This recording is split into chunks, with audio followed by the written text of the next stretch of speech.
Georgia seek recognition.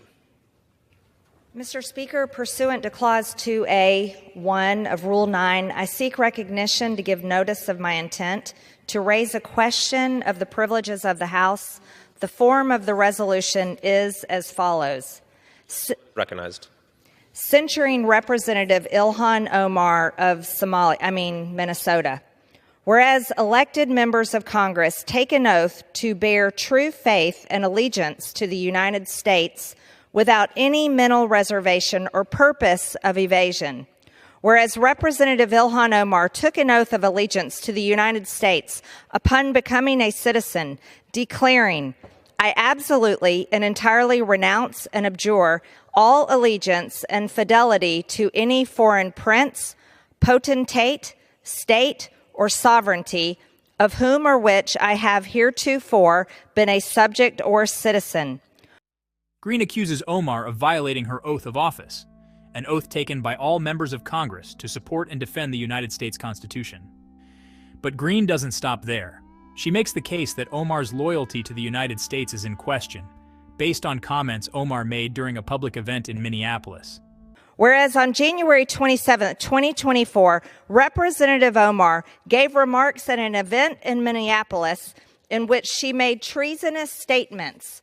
Whereas Representative Omar said she has spoken to many Somalians who asked her to intercede for the Somali government by pressuring the United States government into certain actions. Whereas Representative Omar assured the Somalians she spoke to, the U.S. government will only do what Somalians in the U.S. tell them to do. They will do what we want and nothing else. They must follow our orders, and that is how we will safeguard the interest of Somalia. Whereas Representative Omar continued, "For as long as I am in U.S. Congress, Somalia will never be in danger. Its waters will not be stolen by Ethiopia or others.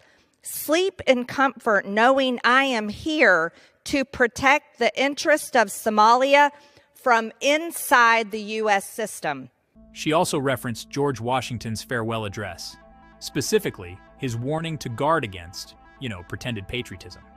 Whereas George Washington warned in his farewell address of 1796 to guard against the impostures of pretended patriotism, and further declared citizens by birth or choice of a common country, that country has a right to concentrate your affections. The name of American, which belongs to you in your national capacity, must always exalt the just pride of patriotism more than any appellation derived from local discriminations.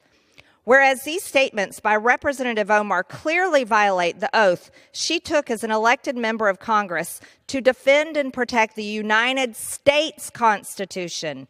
Whereas Representative Omar has exhibited the treasonous tendencies George Washington warned about, and her actions must be condemned by all members of Congress who adhere to the oath they took upon assuming office. And whereas by openly admitting her efforts to advance Somalia's interest using her position as a United States representative, Representative Omar has revealed herself to be a foreign agent acting on behalf of a foreign government. Now, therefore, be it resolved that Representative Ilhan Omar of Minnesota be censured.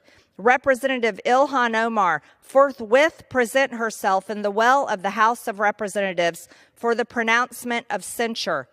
Representative Ilhan Omar be censured with the public reading of this resolution by the Speaker, and Representative Ilhan Omar be and is hereby removed from the Committee of the Budget and the Committee on Education and the Workforce. It's a historical appeal meant to frame Omar's statements as contrary to the foundational values of the country. This isn't the first time Representative Omar has faced criticism for her comments about foreign policy, United States alliances, or her connection to Somalia. And similarly, this isn't the first time Marjorie Taylor Greene has filed a censure resolution. Both lawmakers are known for taking bold and controversial stances. But what makes this moment noteworthy is the content of the alleged remarks. If Omar did, in fact, suggest that the United States government should follow the orders of Somali Americans, or that she can use her position to protect Somalia's geopolitical interests, then you can understand why some would see that as concerning. On the flip side, some might argue that Omar was simply expressing pride in her heritage and trying to reassure a diaspora community that feels connected to their homeland. Lawmakers often advocate on behalf of immigrant communities, and that can include foreign policy issues. The line between cultural advocacy and national loyalty can sometimes be blurry, especially when quotes are pulled from public speeches and interpreted without full context. So what do you think? Are Greene's accusations fair? Or is this just more political theater? Do Omar's comments warrant a censure? Or are they being exaggerated and taken out of context? I'd love to hear your thoughts in the comments below.